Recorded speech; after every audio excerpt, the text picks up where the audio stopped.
வடக்கே வன்னியரும் தெற்கே தேவேந்திரரும் ஒரு தாய் மக்களாக ஒருங்கிணைந்தால் அரசியல் மாற்றத்தை நிகழ்த்த முடியும் என்று பேசிய மருத்துவர் ஐயாவின் குரலை இன்று மீண்டும் எதிரொலிக்கிற போது பின்னாடி இருந்து ஒரு சின்ன குரல் கேட்குது.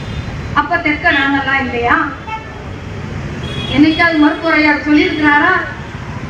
வடமதுரையில் 4 வயது பெண் குழந்தை பாலியல் வல்லுறவால் துன்புறுத்தப்பட்ட போது அந்த குழந்தையை சார்ந்த நாயுடு சமுதாயத்தினரெல்லாம் போராடினார்கள். ஆனால் அவர் எந்த சமுதாயத்தை சேர்ந்தவர் ஐயாவை கேட்கவில்லை. 4 வயது பெண் குழந்தைமா, வயிறு எரியுது, போய் என்னன்னு பார்த்துட்டு வாங்க, உண்மையை தெரிந்து கொண்டு வாருங்கள் என்று அழைத்து வைத்தார். அனைவருக்கும் வன்னிய சங்கத்துடைய சார்பாக என்னுடைய முதல் விவாதத்தை தெரிவித்துக் கொள்கிறேன்.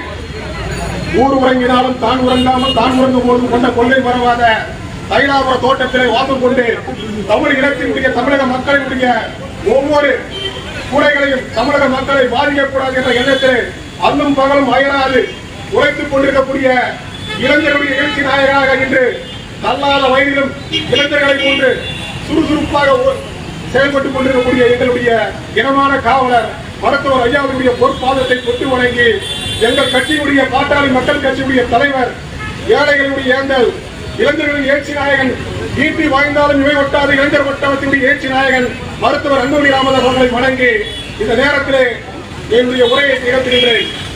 பாட்டாளி மக்கள் கட்சியும் தேவேந்திரகுல வேளாண் மக்களுக்கு கிடைக்க வேண்டிய மக்கள் தொகை அடிப்படையில் நில பங்கீடு வழங்க வேண்டும் என்றும் தேவேந்திரகுல வேளாளர்களை பட்டியலை விட்டு வெளியேற்ற வேண்டும் என்று வன்னிய சங்கத்தினுடைய சார்பாக கேட்டுக்கொள்கின்றோம்.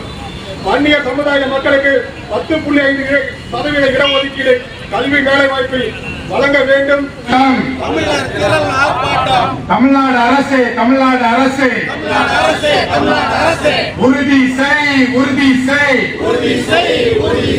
வன்னியர் குல தமிழர்களுக்கு 10.5 விழுக்காடு இட பங்கீட்டை உறுதி செய். தமிழ்நாடு அரசு ஒன்றிய அரசு வெளியேற்று வெளியேற்று தேவேந்திர குல வேளாளர்களை பட்டியலிலிருந்து வெளியேற்று. தமிழ்நாடு அரசு ஒன்றிய அரசு கணக்கெடுப்பு நடத்து கணக்கெடுப்பு நடத்து கணக்கெடுப்பை உடனே நடத்து. ஒரே தீர்வு ஒரே